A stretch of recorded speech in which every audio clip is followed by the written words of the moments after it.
Success Insight shares the stories of the people with passion and drive who make things happen in the world. Here's your host, Howard Fox. Hello, everyone, and welcome to the Career Focus series on the SuccessInsight Podcast. The Career Focus series supports individuals pursuing careers that tap into their skills and passions and introduces you to entrepreneurs and companies that are helping to make that dream a reality. Our guest today is the wonderful Elaine Williams. Elaine works with business owners who don't know where to start when it comes to making videos and storytelling. She works with them to bust through their visibility blocks so that they're free and confident on video and beyond. Elaine, it is so good to see you, and thank you for joining us on the Career Focus series on the SuccessInsight Podcast. Well, thank you, Howard. I just love you. I think you're amazing. You're a fabulous coach and speaker, and I'm honored to be here. So I'm delighted to be here. Thanks for having me. Fantastic. And, you and I have known each other for a few years now. And Elaine's, for our listeners, Elaine's going to share more of her background, but it's such a pleasure because you are out there helping individuals become comfortable in front of the camera. And for our listeners, this video is on right now, and we're actually going to share this episode up on YouTube. And I will have to say, I have a great face for radio. I'm much more comfortable being behind the camera than in front of it. Elaine, on the other hand, is so used to being in front of the camera. And I thought for our clients in the career area, the coaching area, I coach a lot of them, and their interviews that they are undertaking, many of them are still the video-based interviews. And then I thought, who better than to join us on the SuccessInsight Podcast, the Career Focus series, than Elaine. So once again, Elaine, so happy you're here today to join us. And what have you been up to? Wow. Well, there's so many things I want to speak to. So, I'm so grateful, Howard, that I was already doing Zoom. I was already online before COVID happened. So for me, it was a simple transition, but for I know a lot of other people, it was wild and crazy. It has been a couple of crazy years, but I'm so grateful. I'm doing my Captivate the Crowd group program. I have accountability groups that run for short periods, and we may be changing that. And then I have some VIP. So I've just been doing a lot of coaching and speaking, but, I was just thinking, I always think, how can I serve? And, for a long time I pursued acting, and I still have some projects, but, one of the biggest challenges, I think, when people are going to an interview, which if you think about it, that's what an audition is, and that's what a date is. So how do you keep your power? Right? And body language, right? And so if you're leaning in, it can look like you're overeager. And as a comedian, I was always like trying to connect, right? But if you're leaning back too much, it can seem like you're arrogant, or you don't care, or you're not really engaged. I've actually done this with trial prep too. I've helped people prepare. So one of the best things you can do, and this is for podcasting too, is you want to try to be neutral. And, I'm like, go to my YouTube and you can see some things about what not to do from some of my earlier stuff. I did a really early interview. I'll never forget. I was nervous and they had me on a stool, God forbid. And I swear to God, I looked like the Hunchback of Notre Dame, Howard. I was like, because I was so used to like comedy where you're like connecting with the audience and you're sort of hunched down sometimes. And so I'm on the stool on TV, and thank gosh they cut away, but I was horrified. And luckily I got a media coach.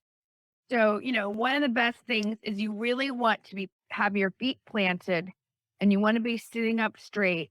And you may feel like you have a stick up here, but that's really, when you're media, when you're in a presentation, the more you can sit up and kind of,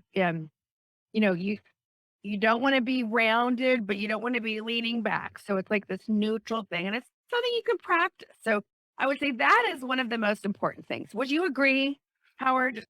I would. And as you were describing that, I was thinking about maybe a couple episodes ago, because we have pretty much been all audio. And my partner kind of wants it to stay that way. And I look at my YouTube numbers and I get, maybe a couple of the teen numbers for each episode. I thought, I'm just going to put the video onto YouTube, because nobody, I don't really spend much time there. Most of my audience is elsewhere.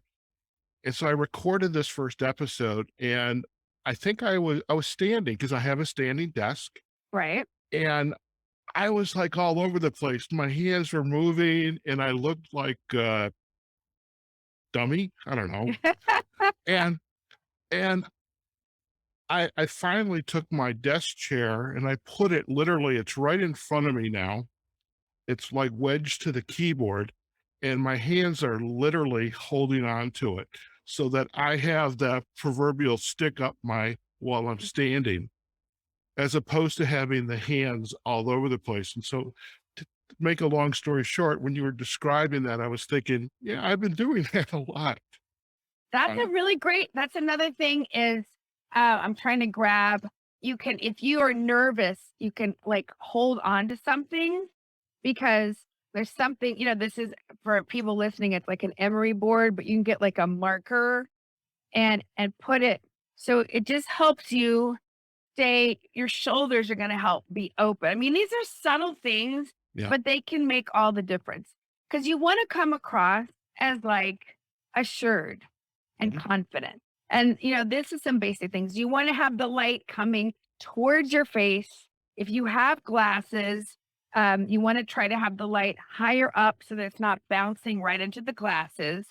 And, you want to think about your background. One of my favorite, during the beginning of the pandemic, this one woman was on a major, major TV, like the BBC, and she had something very embarrassing on her bookshelf, like virally embarrassing. And so, you just want to think, like, mine's a little, I've got my collage board, I've got some stuff. It's not super streamlined, but it's not too cluttered. I don't have, papers on my desk back there. So you just want to present like you're a professional human being. You want to have light coming towards you.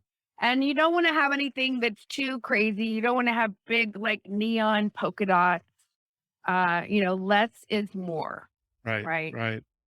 I love why when you went into this last point, is a lot of the interviews, a lot of the coaching that I'm doing is still all online. Right. I've got clients all over the country, and the company that I work with, they offer coaching to all of their associates, which is this wonderful benefit. And so many of them are looking for their next opportunity. And some of the conversations are, get good lighting. And because when they are being coached with me during one of our sessions, very poor lighting. And I know if there's different cultures, darker skin, the cameras are probably maybe not the best cameras, and poor lighting, that can be a distraction when you are being interviewed for the Yeah. interviewer. And you're also communicating a message to the interviewer about what, essentially how you're showing up. Right. And I think that this idea of having good lighting, even if it's a nice lamp, just get it in front of you so that you are Yeah. lighting yourself up. Now you're not wearing glasses like I am. You have like a ring light there. I have a couple of things going on. This is, my dad sent this to me for my birthday. It's a Mickey Mouse ring light. But, I'm not, they're like $7 on Amazon. And you can get a couple of these, and you can get the battery kind or the kind that plug in. But these are just great to put over your phone. You want to have 2 or 3, right. or, I have another version. This is a very basic Home Depot work light, $8. And then I have some gauze over it because I'm a woman in my 50s and I like to have soft lighting. Right. So it doesn't have to be that, just a few ring lights can make all the difference. And obviously you don't want to have light behind you because that backlights you. And that's a whole nother can of worms. Right. Another thing, Howard, and I'm sure you and I talked about this when we worked on that shoot together, but just doing basic things like or taking 3 deep belly breaths. In fact, everybody put your hands on your lower belly Okay. and take a deep breath with your belly.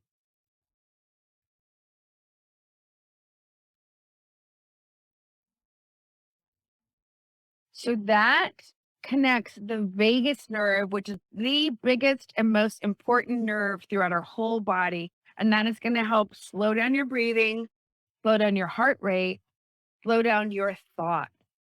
And we want to come across when we are interviewing like someone who is collected, who is calm, who thinks before we speak, something I'm still working on because I'm like, oh my God, kind of person, which is fine. But you want to come across as confident that you can speak with conviction. Mhm. And it's okay to take a pause. And to me, that's one of the best ways, Howard, to keep your power, right? Because it's easy to feel like, oh, please pick me. I need this job. I'm interviewing for this job. Oh, I hope you like me, right? Which is how I used to be when I started off doing comedy. Oh, I hope you think this is funny, which is not compelling, right? It's like, now I'm going to tell you this joke, and here is the punchline. Bam.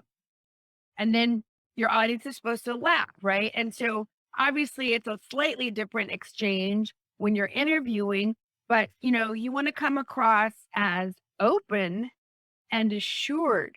Mhm. And one of the best ways is to be grounded and to have deep belly breathing, which will help you maintain like your power, Remind me to ask you this question. This can even be a little bit of one-on-one coaching after this call. When I end my podcast, I am essentially doing a thank you again for joining, and I'm doing my close live as opposed to a recorded close. And by the end of it, I realized I haven't taken a freaking breath. Oh, right. Oh my God. And I'm like, oh, please, Lord, just let me get through this. And it all works out great. And I think for the individual who's interviewing, think of not very long, extensive responses, but sound bites as they're telling the story. And say a sentence, breathe a little bit, take a breath, do another sentence, take a breath. Don't try to, Right. this is not a long distance, marathon, which sometimes it feels like when I'm doing the close, it's like, oh God, just let me get through this. Right. No, that's a good point, Howard. Yes, breathing is definitely underrated. It is very underrated. I notice right now, Elaine, that you're looking at me. Now I am looking at you. If I move my eyes down a bit, now I'm looking at the camera, looking at the Zoom window. What are your recommendations for the individual in the interview in terms of looking?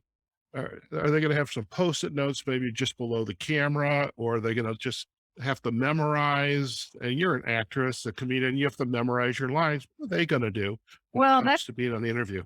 Howard, that's a great question. And for a lot of people, seeing yourself can be so distracting, especially if you're nervous or have a tendency to be hard on yourself, and most of us do.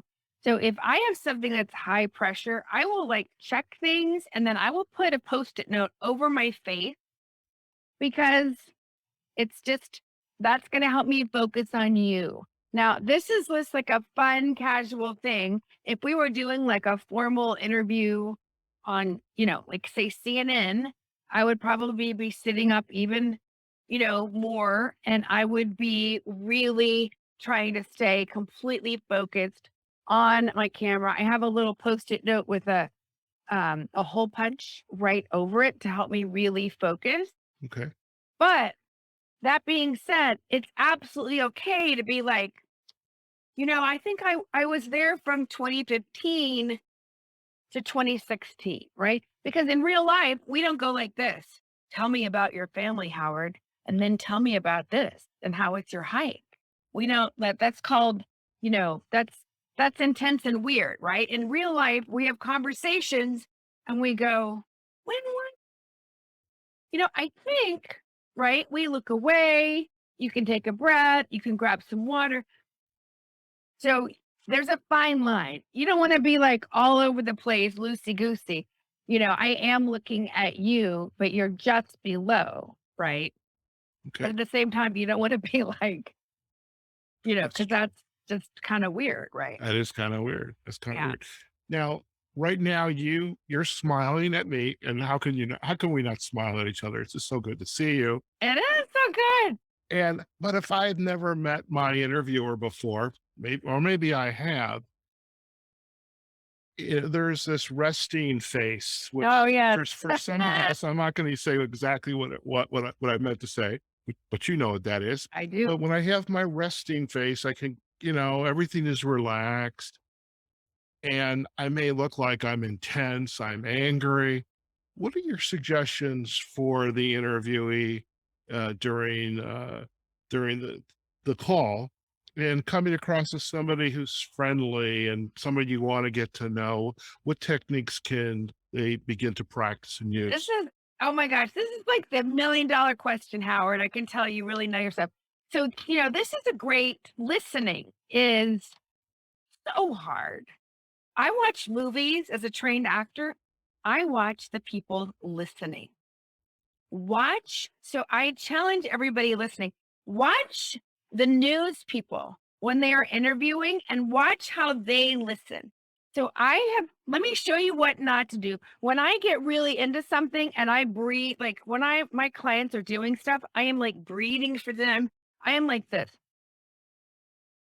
I will, sometimes I'll get so into it. I'm like, and luckily my friend's been like, Elaine, close your mouth. So I was doing some Zoom jams and I had one of my comedians, I was coaching a comedian. And so, I get so invested and I'm like, oh, and then I do that. Like I make these weird faces. Well, that's not going to help you.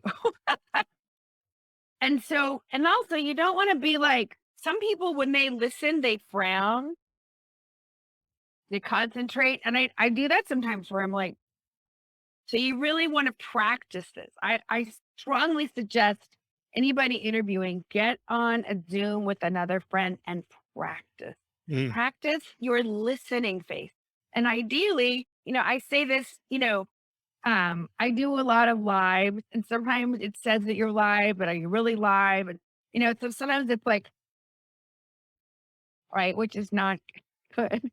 So, practice, like I might be going live.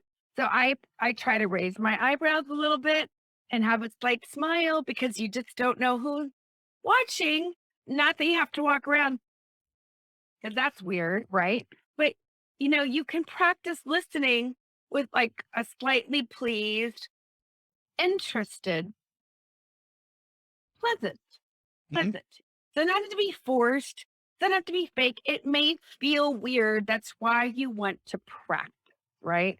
And here's the thing, when we go for coffee, right? When we go for coffee or old interviews in person, we didn't have a camera staring back at us, right? Right. That's one of the reasons there's been so many, like there's a lot of neck lifts happening, I think, and you can change it so that you don't see yourself.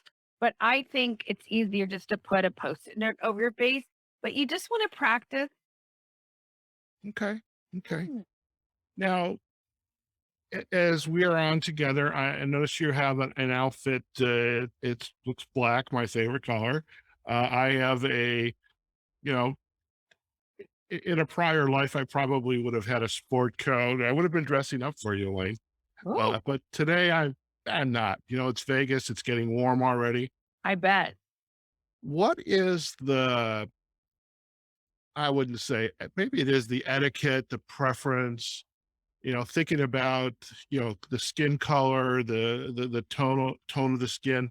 and the outfit so that it's also a part of the presentation. What do you recommend there? Well, it's funny because I have on it, and this is another thing you want to practice because believe it or not, this is gray, That's great. but it almost reads black Yeah. because of lighting.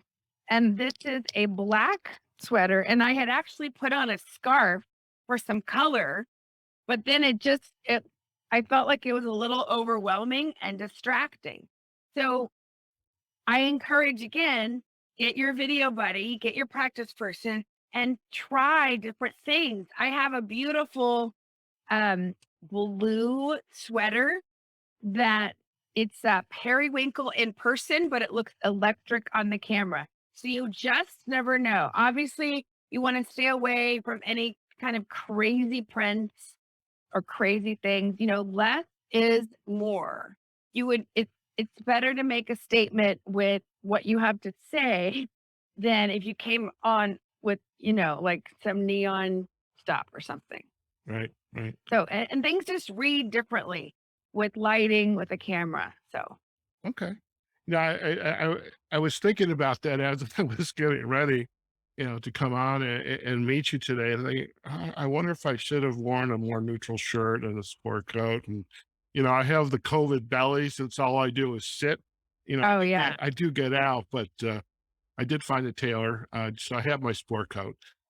All right. We're beginning to talk about me. We don't want to do that. We want to talk about our clients and our coachees. The aspect of your work now is very much into this topic of storytelling. And during our interviews, and there's the HR interview where you're perhaps going to have a match interview. Are you the right person? Do you have the right background, the skills, the expertise? Maybe a little bit of a behavioral interview. Why do you want to be in this role? When they get to the hiring managers, oftentimes that interview changes into very much what we would call a behavioral interview. Why should we hire you? What was it like when a project you work on failed that you were responsible for? How did you overcome that adversity and, pick yourself up, et cetera? How do you help clients or recommendations in addition to practice? Because I know that's going to be part of your answer. Help them learn to tell a story. I love that question, Howard. Thank you. I was so one of my clients just won her speech contest, and it's already like at the level 3. And I was just saying earlier on an interview that to me, a good story is like a big pot of soup. Like you put the stuff in and then you salt and pepper and put other things in and you stir it and then you put it back and let it simmer and then you bring it back up and you taste and you stir so you want to be thinking of what is a story you tell, and then what's a story under a story. I find so many people are like sitting on stories they have forgotten about. And so I love to pull, that's one of my specialties is pulling it out, right? But you want to tell something where you surprised yourself, right? Like every story needs to have some kind of movement or transformation, whether it's an aha, the lesson, the mistake, right?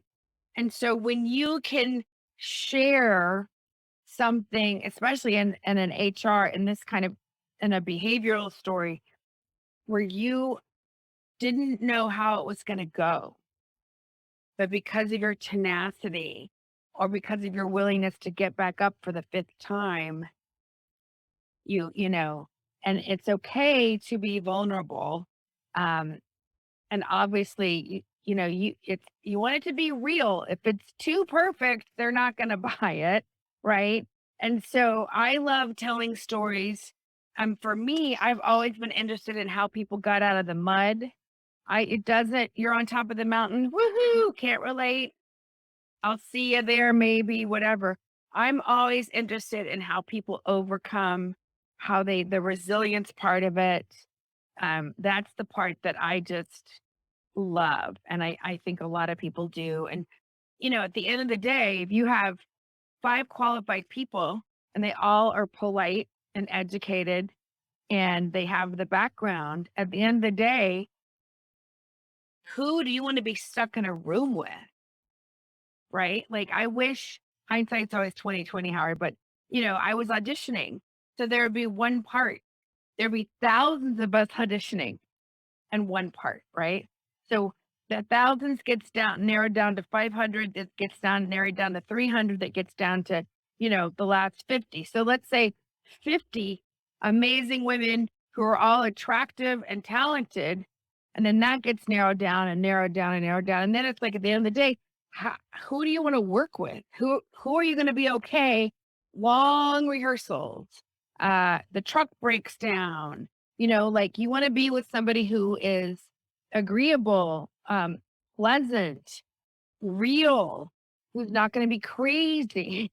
And I think there's similar things to portray in a job interview, right? Of like, and it's not about being perfect, but it's showing that you were able to be a leader, showing that you were able to take responsibility, showing that you were able to step up when maybe somebody else couldn't.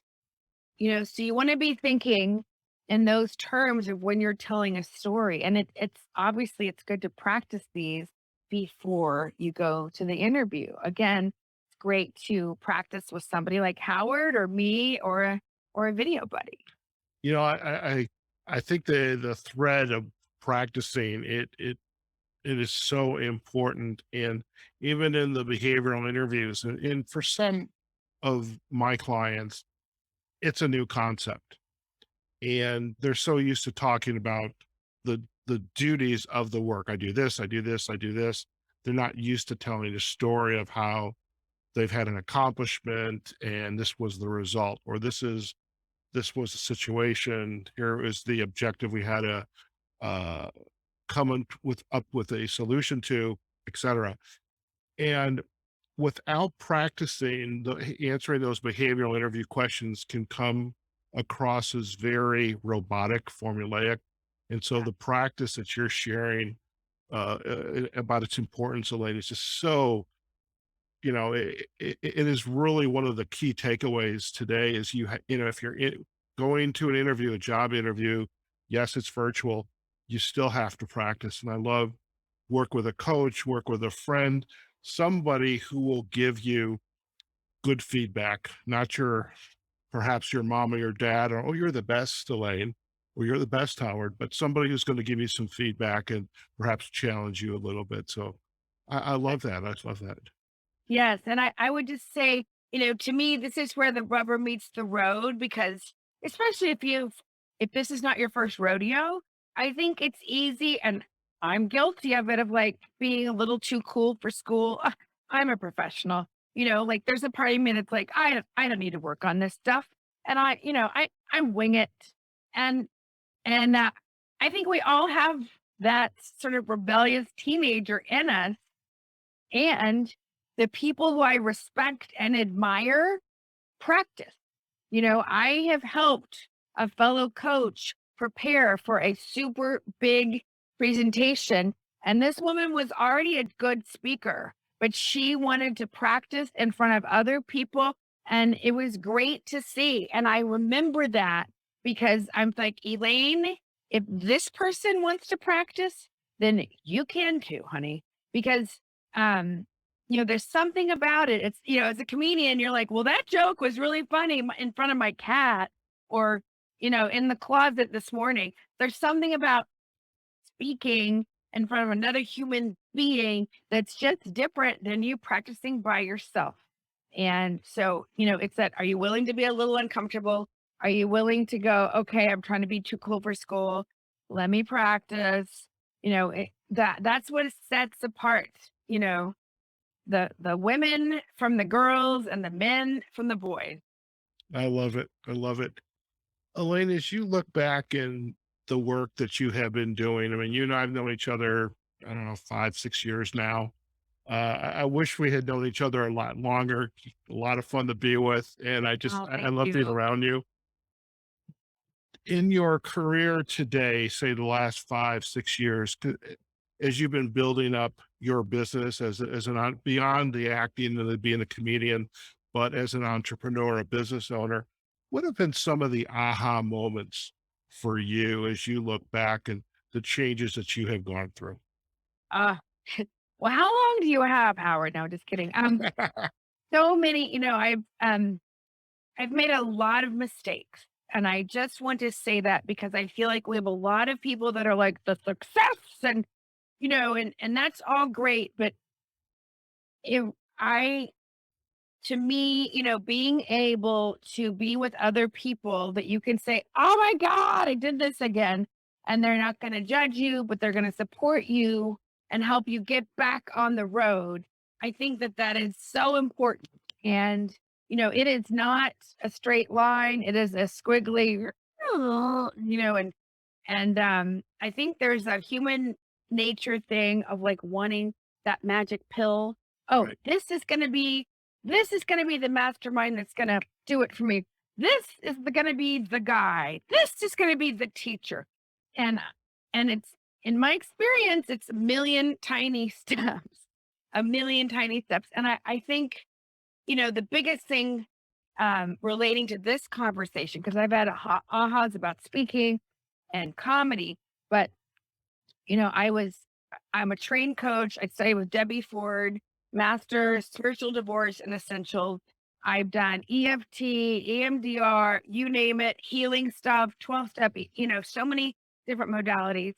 And I was still in this whole like, well, maybe I should coach productivity. Maybe I, even though I've been a performer, Howard, since I was in the second grade, did my first commercial in the second grade, did my first professional musical in the fourth grade, did my first movie when I was 15. I have been working professionally, but it was right here. It was right here. And I kept thinking, well, I should be doing la la la. And looking back, I was so close. I couldn't see it because I lived it and I breathed it. And the whole idea of rehearsing and warming up and using my body. And, it was like I could have had a VA. And so I just, if you feel like you're like lost or, sometimes the thing that's right in front of us that is like the most natural thing for us, we have a tendency to discount because you're so trained in it or it's just so easy for you. And I remember one of our mentors would say, whatever comes easiest to you, that's what you should be charging the most for. And your brain goes, what? Right? But like, and so when I first started Captivate the Crown, Howard, I would be teaching my warm things. And I would think, I can't believe people are coming to but like I have been warming up my whole life, but not everybody else knows how to do it or what it is or why they should do it or whatever. And so, I think that was one of my biggest ahas of like what's common to you is not common to everybody else. And we are swimming in our own genius because it's not just that I know how to warm up, but I have a way of speaking and helping people feel safe. And I have a way of like inspiring people with my energy. And I have a way of inviting people in. Like there's certain things that I think are kind of magic that I do. And it's so easy to discount it because it's just what I do. Right. And so, I invite anybody listening. It's okay if you don't know yet. It's a process. But sometimes the stuff closest to us is absolutely your genius. Right. It's your gold. And part of the journey is owning that value, right? So I would say that that has been a very slow, I want the I want the big, but for me, sometimes it's like a million tiny steps or like almost like a big iceberg that's thawing. And then there's this like piece of gold right in the middle of it. That's how sometimes transformation has been for me, my journey. It's been like this slow thaw. I I can so appreciate what you just shared, and that too was very insightful. So, is the your personal aha, but also the insight to our listeners is sometimes you have to take a step back and see what's right out in front of you. Again, that's why they come to us because we're coaches. Right. Sometimes we just don't see it. Again, our best friends, our parents, our siblings, significant others, they want nothing but, hopefully, want nothing but the best for us. And sometimes that does not help us see what's right in front of us. And so that's why we have coaches. And so Yeah. I love that. Elaine, before we head out, if our listeners would like to learn more about you and your work, where are the best places for them to go? Thanks, Howard. Well, I know you're going to put a lot of stuff in like the show notes or backlinks. So I am on Instagram and Facebook and YouTube and TikTok. But the best way is if you go to captivatethecrowd.com, there is a confidence on camera checklist. So if you grab that, that is a way for us to be connected. So captivatethecrowd.com, and there is a confidence on camera checklist. And that way, print it out, put it on your mirror, on your computer. It will help you before a big interview, before a hot date, before a podcast. It's just a simple checklist to help remind you to like breathe. And Howard, I wanted to give them 2 more hot tips, if I may. Sure. Please do. As a Please gift. do. So one of the other things is you want to feel grounded. So if you're standing, you can stand up. I want your feet to be hip width apart. So I'm holding my, not too wide, but not right next to each other. And then if you're sitting, I want you to sit on the edge of your chair, and I want you to feel like your feet are planted on your floor. And I want you to envision vine going through your body, through your legs, through your feet into the floor, and like you're being pulled down. That is called grounding. And it's being planted. And watch Broadway shows. They are like, whoa, they are planted. And that's where their breath and their power comes from. And that is a great way to help you be grounded and focused for the interview, for the date. And then the other great thing is before you go, I want you to make faces and go toy boat, toy boat, toy boat, red leather, yellow leather, red leather, yellow leather. You're going to feel silly, but this will wake your face up, wake your articulators up, so that by the time you get to introducing yourself, your face, your tongue is going to be like, whoa, let's do it. So those are my 2 biggest tips, but I would love to stay connected. I love you, Howard. Thanks so much for having me. This has really been fun. Thank you, Elaine. And we will most definitely provide the backlinks to Captivate the Crowd and also point them to the confidence on camera checklist, as well as the aha moment / insight and your final 2 tips about staying grounded and practicing. Maybe I should be doing red leather, yellow leather. Is that what it was? Red leather, yellow, Yes, red leather, yellow leather. yellow leather. It's tricky. And toy boat. Toy boat. Toy boat. Okay. I'm not even going to attempt to repeat that when I close this episode, but I'll work on that one. Okay. And it's been an absolute pleasure. Thank you again. Again, we'll provide the backlinks to the website as well as to your social sites. And really just always wonderful to spend some quality time with you, and look forward to more conversations. Thank you, Howard. Thanks so much. Thank you. All right. Stay on the line. We're going to do a quick close, and then you and I can come back and have a final chat. All right, folks. We have just been chatting with the magnificent Elaine Williams. She is just a wonderful resource for anyone who is looking to really, in some ways, get out of their comfort zone, or get out of the patterns that are repeating, especially when they're having to get in front of the camera, whether it's a presentation or in the case of for the Career Focus series, you're preparing for a job interview. And We talked about many topics here today, and just everything from standing to lighting to the belly breath, smiling, listening, and the techniques for getting grounded, whether you're standing, whether you're sitting, and the toy boat, red leather, yellow leather. See, I did it. I can't believe it.